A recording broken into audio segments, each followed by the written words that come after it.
मान रहे।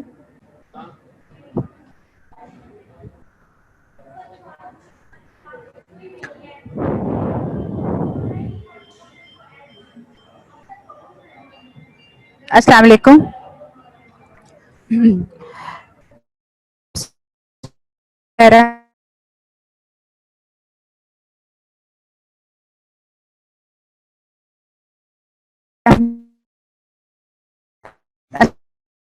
Yes,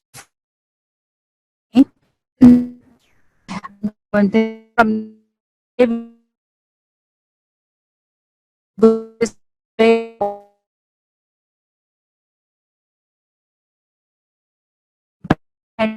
together very the important thing to discuss today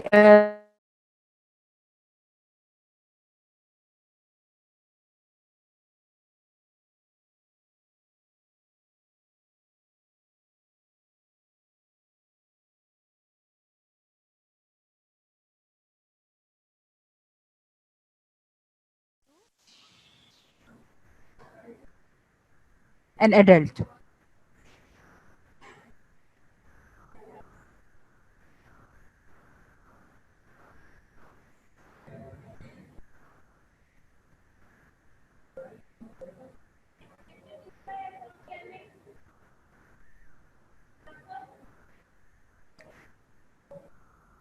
मेरी स्क्रीन कहाँ गई?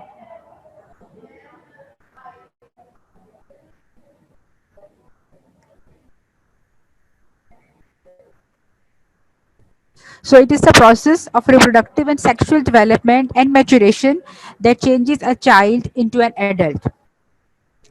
So considering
so what happens during childhood is the hypothalamic pituitary ovarian axis.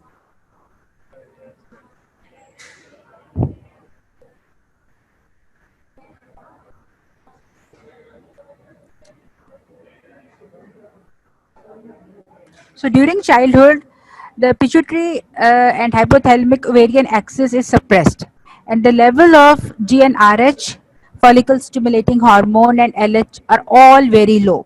So this is the important thing which we have to remember to assess a change which is occurring from the childhood to adulthood.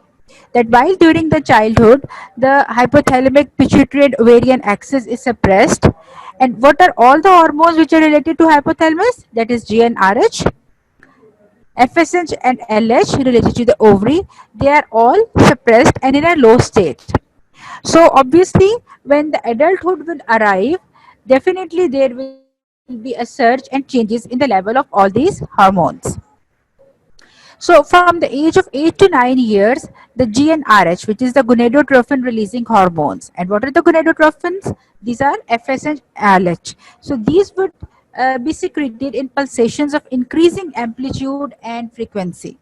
This is very important. Previously, it was in a suppressed state, and as a child of a girl or a boy approaches around 8 to 9 years, in pulsations, the amount of GnRH is secreted. It is in increasing amplitude and frequency in different pulsations. It is not a static increase, it is not a longitudinal increase, but it is in the form of pulsations with increasing amplitudes and frequency. So what then happens is that this GnRH then stimulates the secretion of FSH and LH, which are the gonadotrophins, by the pituitary gland, which in turn triggers the follicular growth and steroidogenesis in the ovary. So as you remember the flowchart, the hypothalamus, then the pituitary, and then the ovarian axis. So hypothalamus is going to release the gonadotrophin releasing hormones, which will stimulate the secretion of FSH and LH by the pituitary, and then it will lead to the follicular growth and steroidogenesis in the ovary. So now you don't have to forget this flow chart: the hypothalamus, pituitary, and then the ovary. So in the hypothalamus, the GnRH, the pituitary, FSH and LH, and the ovary under the effect of estrogens and progesterone. So the estrogen produced by the ovary then initiates the physical changes of puberty. So how the triggering effect occurs? From the hypothalamus, from the pituitary, and then the ovary itself, which is producing the estrogen, and it is leading to the initiation of physical changes of puberty. It is also influenced by the many factors including race, heredity, body weight, and exercise. It means the estrogenization produced by the ovaries is influenced by many factors like race, heredity, body weight, and exercise, and also by the psychological factors, because the psychological factors are affecting the hypothalamus and pituitary, the central nervous system, and these are then having an effect on the ovarian axis as well. So these are all the factors which are interrelated. As we will discuss further, that a girl or a lady with having aerobic exercises increase in amount, as you have seen in the different players, and heavy exercise doing females, as well as the body weight changes. On one hand, extremes of low body weight, and on the other hand, with increased body weight, they all affect the pubertal changes, as well as the menstrual and the hormonal changes in the later life as well. So these are all the factors which are interrelated to the effects of puberty and hormones. So leptin plays a permissive role in the onset of puberty. So leptin is related to the body fats, and therefore it has also a role in the onset of puberty.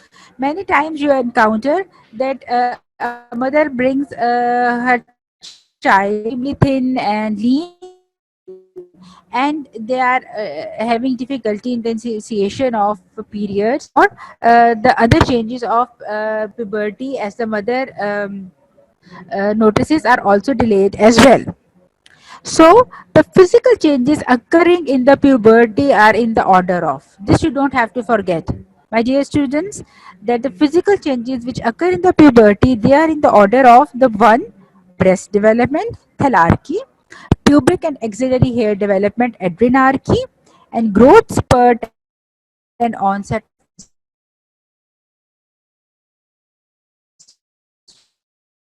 of menstruation, so what do you think? The pubic and the axillary hair growth will be also under the effect responsible acted by the hormone androgens, and the growth spurt by definitely growth hormone, and onset of menstruation by effect of gonadotrophins plus estrogen and progesterone. Balanced and rhythmical control of all the hormones to bring about these changes of puberty. Again, I would like to revise. And third comes this, when we are evaluating a child for the case of a delayed puberty or any pubertal problems, this is also definitely to be focused upon. What about the growth spurt? The growth spurt under the effect of growth hormone is also one of our very important parameter while assessing the puberty and the pubertal growth. So the first physical sign of puberty are the breast budding, as I have told you, and this occurs about 2 to 3 years before menarche. If we say that around 12.5 to 13 years, the menarche, that is the first periods, appear in a female child.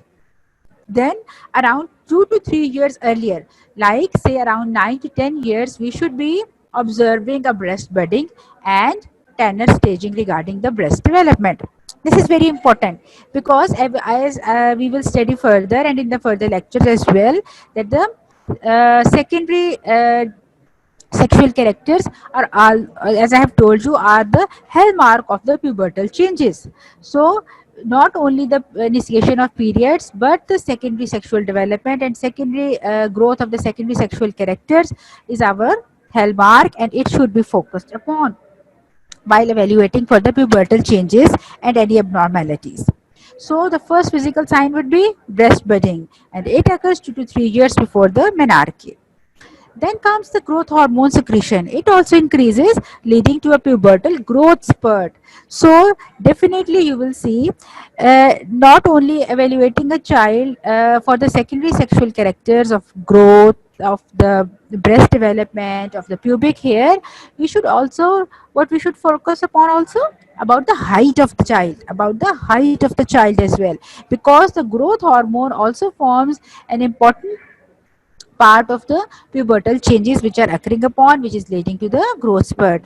A child which is short statured and also affected by the delayed secondary sexual growth, then therefore a growth hormone is also affected. It would be also our indicator that the growth hormone, which is a part of our triad of pubertal development, it should also be assessed that how is the growth spurt of a child, where we are evaluating her about the puberty. Not only we are going to focus about the menarche or the secondary sexual characters, but the growth spurt is an uh, important milestone for it as well.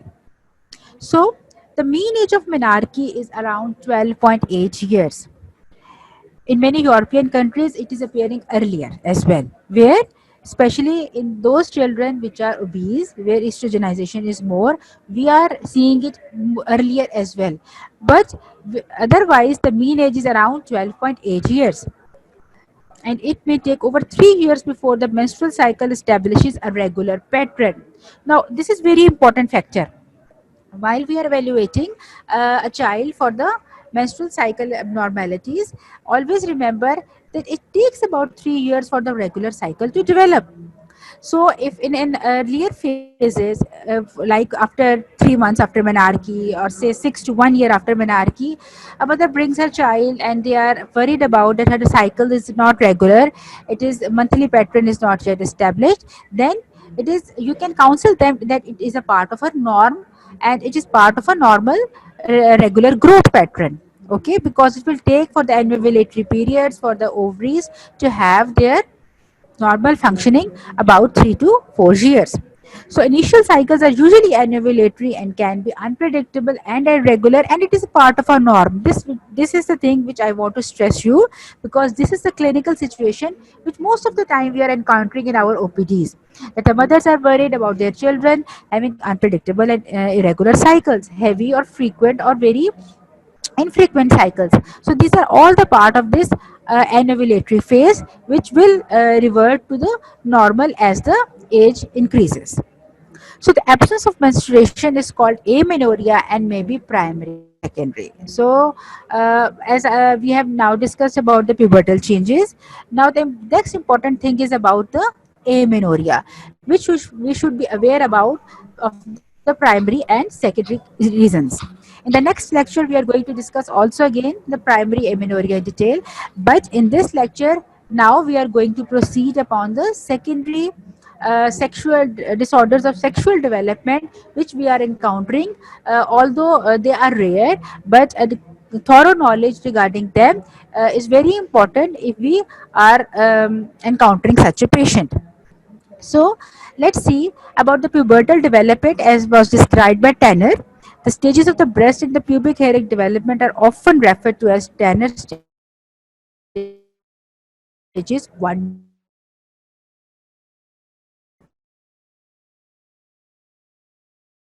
to 5. So early pubertal changes like of breast development, Tanner 1, 2, and 3 sets a precocious puberty. It is defined as the onset of the puberty puberty. If a girl is 10 years old and now she has started menarche, do you consider it a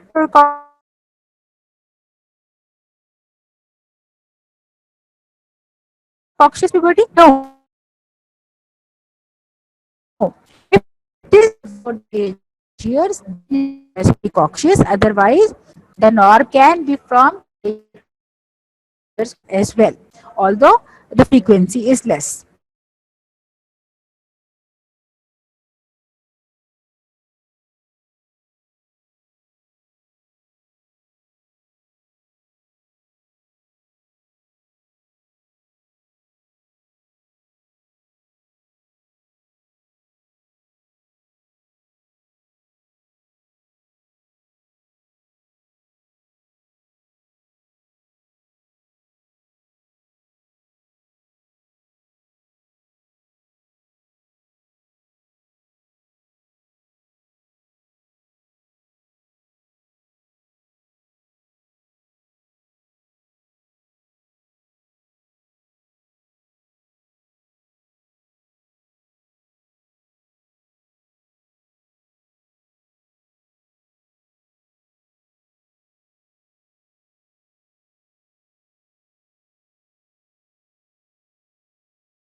So now we are discussing about the classification of precocious puberty. The central precocious puberty is gonadotrophin dependent. Always remember this, it is gonadotrophin dependent. So it means that the gonadotrophin which are coming from the hypothalamus and pituitary axis, they are the cause for it. The etiology is often unknown. Why things happen, although there are 25% cases where central nervous system malformations or the brain tumors are involved. So the peripheral precocious puberty, it is gonadotrophin independent. It means there is some local pathology which is occurring in the gonads. It is always pathological and can be caused by estrogen secretion such as exogenous ingestion or a hormone producing localized tumor. So uh, as the name indicates, central will be dependent on the gonadotropins and the peripheral will be pathological and depending upon the exogenous intake or the local tumor producing from the gonads. So then comes the other term which we should be aware about is the delayed puberty.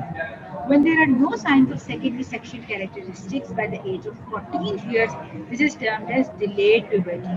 So what do you understand from this? That menarche is not only the hallmark of puberty, the secondary sexual character development is also one of the major signs. So, in some of the books, it is also elaborated as the failure of development of secondary sexual characters by the age of 14, or the secondary sexual characters are present, but there is absence of menarche by the age of 16. Like if we are going to determine or we are considering the ages, so earlier we are considering about the delayed puberty. If by the age of 14 years the child is devoid of the secondary sexual characters, or on the other hand, if the secondary sexual characters are present and their absence of menarche by the 16 years of age, then we can label as delayed puberty. So what about delayed puberty? It is also either due to a central defect like hypogonadotrophic hypogonadism, or a failure of gonadal function which is hypergonadotrophic hypogonadism. So from here I would like again to emphasize you that when we say the word hypogonadotrophic hypogonadism, it means the level of gonadotropin is decreased, and this is coming from the CNS. It is coming from the hypothalamus pituitary axis. So it means the cause lies in the central part. And when we say gonadal function is affected, it means the gonadotropins are good enough. Therefore, we are saying them as hypergonadotrophic. The gonadotropins are good enough. So from this thing, you should always remember and try to understand. Because at this point, most of our students get confused. See, at the central level, because of the deficiency of hypogonadotrophins, we are calling it hypogonadotrophic, and thus the hypogonades are not functioning also, so hypogonadism. But on the other hand, when the gonadal function is affected, but on the other hand, the hypothalamic and pituitary ovarian pituitary axis is good enough, so therefore it is known as hypergonadotrophic. It means the gonadotrophins are good enough, they are in an adequate amount, but the grenades are failing to respond. So now don't forget this. This is very important to understand because next our things are dependent upon our understanding of this concept. So as we go on to proceed, the hypogonadotrophic hypogonadism, this is central and may be constitutional. Both central one and maybe constitutional, and with the age it can, and with the good our health progress, it can be reverted. Other causes can be anorexia nervosa, which excessive exercise, chronic illnesses such as diabetes and renal failure, which can occur in the juvenile age as well. So these can also all affect the hypothalamic and pituitary axis, and therefore they are also all of them are the can be the causes of hypogonadotrophic hypogonadism. Therefore, these are the causes because all of these causes are related to the central nervous system.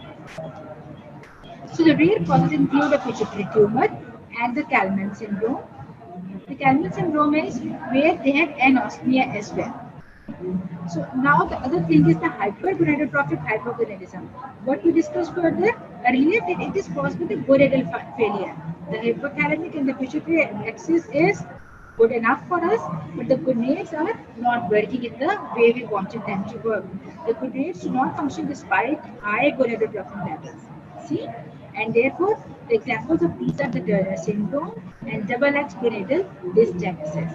In these cases, the gonads, that means ovaries, are not functioning the way we wanted them. Another cause can be of a premature ovarian failure. It is although less likely, but it can occur at any age, including prior to puberty as well. A female child, if exposed in utero or in an early childhood age because of any malignancy to radiotherapy or a chemotherapy which is affecting the gonads, what do you think so? What will be the outcome then? It could be a premature ovarian failure. It is one of the examples I am giving you. So it may be idiopathic but can also be part of an autoimmune or metabolic disorder or following chemo or radiotherapy for childhood cancer, which has affected the gonads. There can be hypergonadotrophic hypogonadism.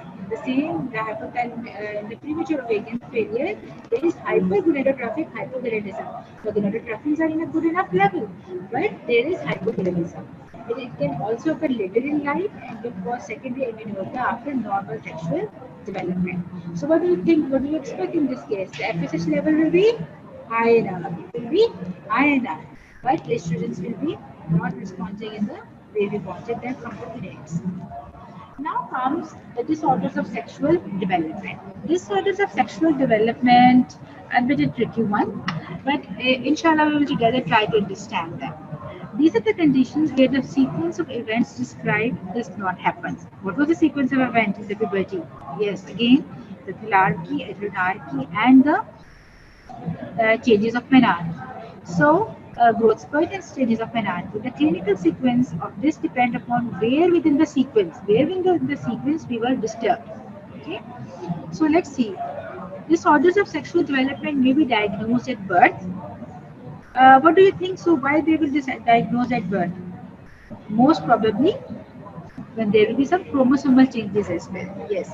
So when the chromosomal aberrations or the chromosomal dysgenesis are involved, then they can be diagnosed as birth with ambiguous or abnormal genitalia. It may also be seen at puberty in girls who present with primary amenorrhea or increasing virilization. So these are the very important both factors which we encounter clinically. A baby is born with ambiguous genitalia and normal genitalia. So let's do the brainstorming about it. Or a girl is brought to an gynecological OPD where she is presenting with primary amenorrhea, or phenotypically female, our child is presenting an increased virilization. So now we are going to do our brainstorming about it and what are our differential diagnosis. So the first one would be Turner syndrome. In this case, the total complement of chromosome is 45. Rather to be 46, it is 45, which results from a complete or partial absence of one X chromosome. So what will be the chromosomal pattern we are encountering? 45XO. It is the most common chromosomal anomaly in the female. Incidence is around 1 in 2,500 live births. Although there can be variation, the most typical clinical features. So these are the very important clinical features which you are mostly asking you in your university questions, in your exams as well. So don't forget this, please. So the ladies with 45XO, they have a short stature, webbing of the neck. Not all of the features can be present in the same individual, but with a different variation, they can be present. Webbing of the neck, a wide carrying angle, like you see. This is a short stature. From here we start. There is a webbing of the neck, short stature, wide carrying angle. Wide carrying angle. Now let's see here. There can be shield-shaped test. These are the general features I am telling you, and then we will discuss about the pathological other internal structure abnormalities which we can find. But phenotypically, what else we can see? Wide spaced nipples, shortened metacarpals, small fingers, brown spots can be present. There are, and now we come to the internal parts. There can be constriction of the aorta in the cardiovascular system. There can be rudimentary, definitely there are rudimentary ovaries and the gonadal streaks, underdeveloped gonadal structures, and therefore they have no maturation. So this is how a Turner syndrome individual can present to us, where there is a missing X chromosome. This is also another picture. You can see small mandible, low set ears, high arched palate. There are cardiovascular abnormalities can be present, and the diagnosis is by the karyotyping. Ovarian dysgenesis, the lack of pubic hair, metacarpal bones are also affected, and there can be lymphedema of the hands and feet as well. So all of these changes can be present in different variations. So the streak grades are present, and they can be diagnosed at birth or in the childhood. In about 10% of the women, the diagnosis is not made until adolescence when there is delayed puberty. So now when we are considering the treatment, in the childhood, the treatment is focused on the growth. The childhood, what we need an optimum growth with the help of different hormonal preparations. In adolescence, we are focusing on reduction of puberty. So estrogen and progesterone are advised in pulses or in the order we are requiring for them. Pregnancy is only possible with ovulation, but in the rare cases only also. So this was now before going and proceeding further. Again, revise that this was what was the dysgenesis we happened here in Turner syndrome. It was 45XO. Now, don't forget the chromosomal malformation, that is the 45XO. Now we are coming to different disorders of sexual development, which are all, most of them, three of the conditions which we are going to discuss are 45XY. Oh, what do you think? When we say 45XY, what comes in our mind is a genotypically male, isn't it? But let's see that how a genotypically male, that is with the 46XY pattern, is presenting to us with gonadal dysgenesis and with the phenotypical females with primary amenorrheas and different sexual development problems. So now we are considering three conditions which are all 46XY, but the manifestations rather differ with variations, and we will discuss them in detail. So in this situation, it is the gonadal dysgenesis, the gonads do not develop. We have the chromosome XY, but what is the dilemma? That the gonads have not developed. The gonads do not develop into a testis despite the presence of an XY karyotype. Now, what has happened now? In about 15% of cases, this is due to a mutation in the SRY gene. It was a mutation, as you may have remembered from your previous classes in the anatomy and embryology. SRY gene is the testis determining factor as well. So on the Y chromosome, but in most cases the cause is unknown. In some of the cases, there is a mutation in SRY gene, but most cases, the cause can be unknown as well. So, in complete gonadal dysgenesis, which is also known as Swyer syndrome, the gonad remains as a streak gonad and does not produce any hormone. What were the hormones the testes were producing? Let's recall them again. Yes, it was anti-Mullerian hormone and testosterone, isn't it? So if both are absent, then what will happen? Just guess first, you first. If anti-Mullerian hormone is absent, what will happen? Yes, there will be uterus. The Mullerian structures will continue to develop, as we will see further. So would it be a male? But with internal sexual development organs of a female. So let's see. In the absence of anti-Mullerian hormone, AMH, the Mullerian structures do not regress and the uterus, vagina and fallopian tubes develop normally. And what do you think? Don't forget again from the previous, it is a 46XY individual. It is a 46XY individual, but the testes and the gonads have failed to develop. So what has happened? The anti-Mullerian hormone has been absent and the Mullerian structures have failed to regress. So it is a genetically male with internal sexual development organs of a female. Is it clear now? So the absence of testosterone means what is the second condition? First, anti-Mullerian hormone was absent. Now there is absence of testosterone. So what will happen? The baby is phenotypically female. There is absence of virilization, although an XY chromosome. So I hope from till here we are clear with me. Now next we will move forward. The gonads do not function and presentation is usually in adolescents with delayed puberty. How you are going to manage that this genetic gonad has a high malignancy risk and should be removed when the diagnosis is made. Puberty must be induced with estrogen and pregnancies have been reported with a donor oocyte. Full disclosure of the diagnosis and psychological support, including the XY type, is all essential and it can be devastating, so specialized psychological input is crucial. So next condition we are going to discuss is about gonadal dysgenesis. This is a more complex condition. What do you think by the word mixed gonadal? It means both elements of testes and ovaries are present. So it is the element of testicular and ovarian gonadal dysgenesis. So the karyotype may be 46XX, which may be XXXY mosaicism in about 20% of cases.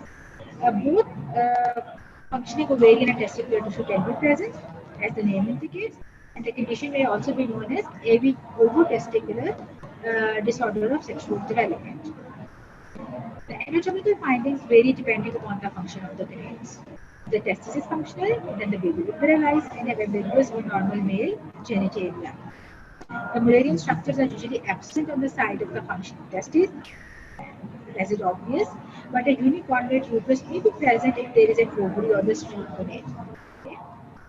So this was about the mixed gonadal dysgenesis. So two conditions we have discussed till now, Turner syndrome and mixed gonadal dysgenesis.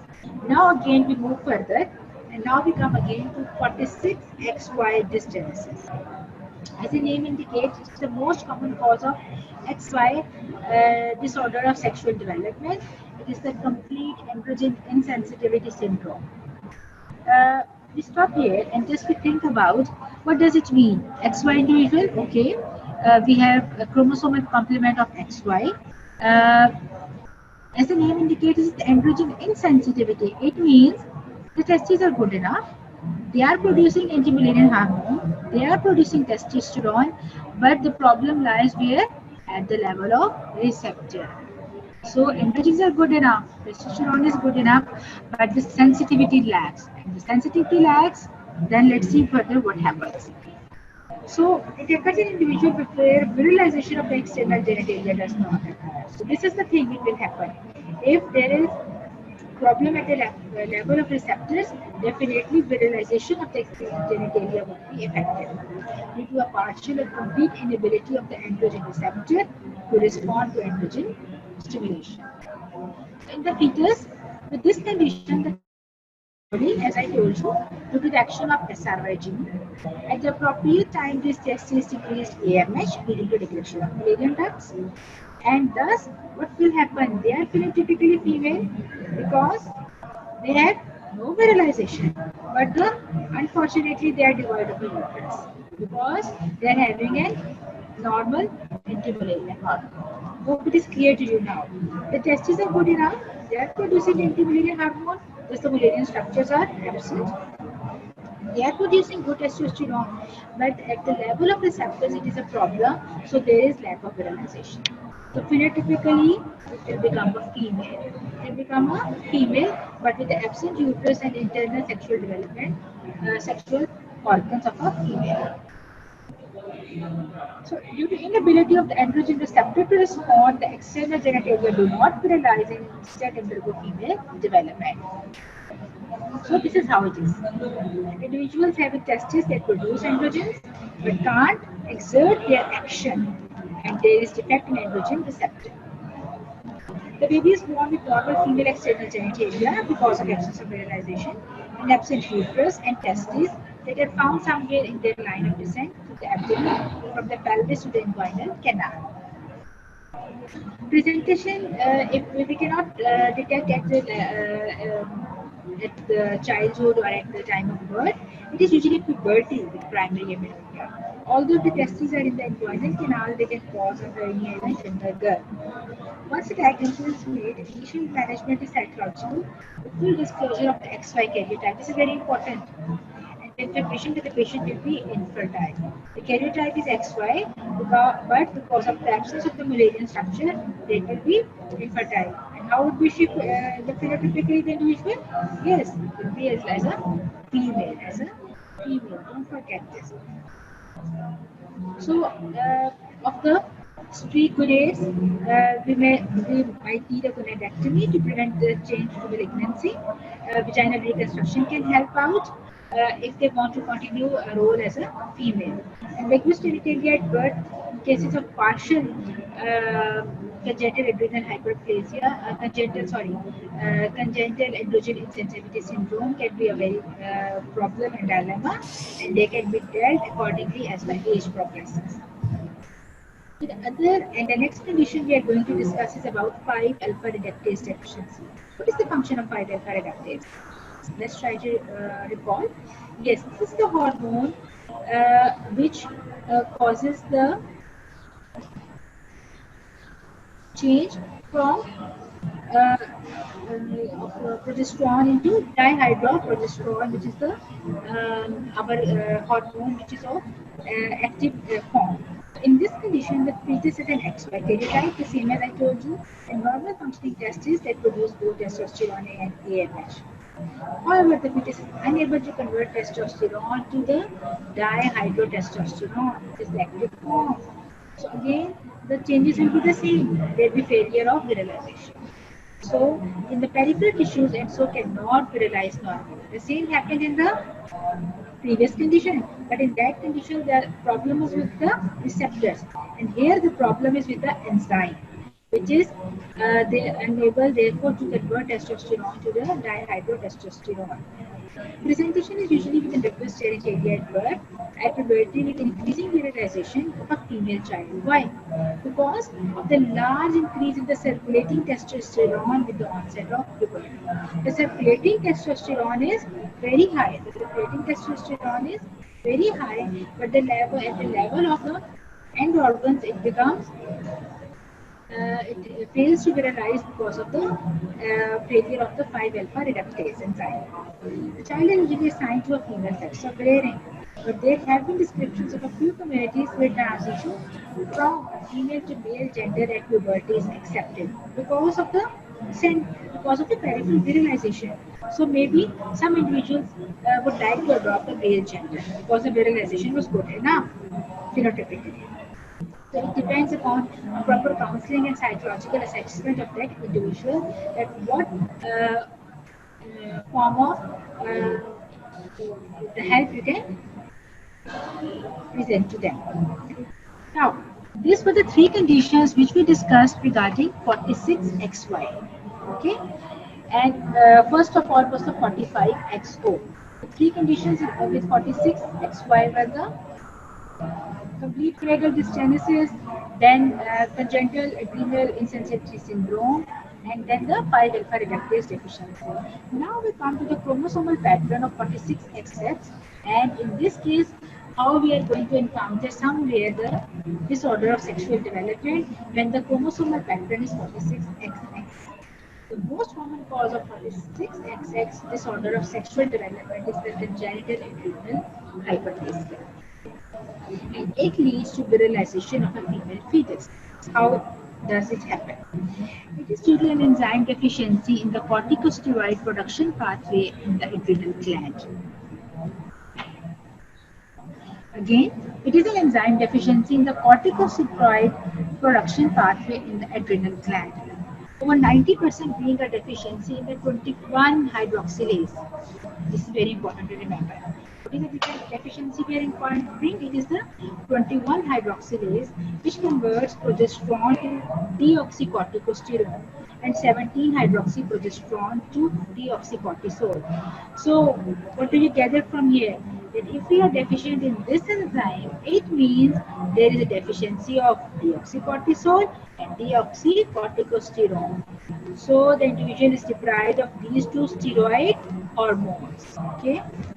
So the reduced level of cortisol being produced derives a negative feedback loop, resulting in hyperplasia of the adrenal glands. This is the other secondary effect we are encountering. The first is there is lack of cortisol. Second, there is a negative feedback loop, and it will lead to hyperplasia of the adrenal gland. And what will happen? This leads to an excess of androgen precursors. When the adrenal gland will hypertrophy, it will produce more of the androgen precursors, and then the elevated testosterone production. So what is the outcome we are getting? Two things. Cortisol level are reduced, and because of the negative feedback, we are having more of the androgen precursors because of the adrenal hyperplasia, as the name indicates. It is the congenital adrenal hyperplasia. How is the presentation? Androgen levels in a female fetus will be raised, and it will lead to virilization of the external genitalia. The clitoris is enlarged and the labia are fused and spotted in appearance. You see, the external genitalia will give an appearance of a male external genitalia. The upper vagina joins the urethra and opens as a common channel onto the perineum. So these are also the salt losers. Some of them are the salt losers because as we know that the steroid hormones also affect the our salt and water balance. So in addition, two-thirds of the children with 21 hydroxylase congenital adrenal hyperplasia will have a salt-losing enteropathy as well, which also affect the ability to produce aldosterone. So these are salt loser as well, some of them. You don't have to forget this. This represents a life-threatening situation. If we are not going to detect it at the time of childbirth, we might lose the child. So, and those children who are salt losing often become dangerously unwell within a few days of birth. These affected individuals require lifelong steroid replacement, such as hydrocortisone, along with fluorocortisone for salt users. This is very important. This is very important to remember that they need a lifelong replacement with hydrocortisone and fluorocortisone for the salt user. Once the infant is well and stabilized on their steroid regime, surgical treatment of the genitalia is considered. And always remember that these things are now in the modern world are considered in the adult life as well. Because sometimes the individuals when they grow up, they consider it that what were the reconstruction surgeries considered for the genitalia in their childhood or at the time of the birth or in the early neonatal period. Uh, Sometimes they are not satisfied with those. Okay, the reconstruction surgeries that were carried out at that time, or you can say when they reach to the age of adulthood, they are not satisfied with those reconstruction surgeries, or maybe they would like to adopt another phenotypical role, the phenotypical gender role in the society, and the reconstruction surgery is not adapted with it. Like if you are going to help them or serve them with a say with a female role in their childhood or in their neonatal period. And once they grow up, as we discussed previously, the virilization pattern of the peripheral body structure was such that it have been a male gender role would have been suited for that individual.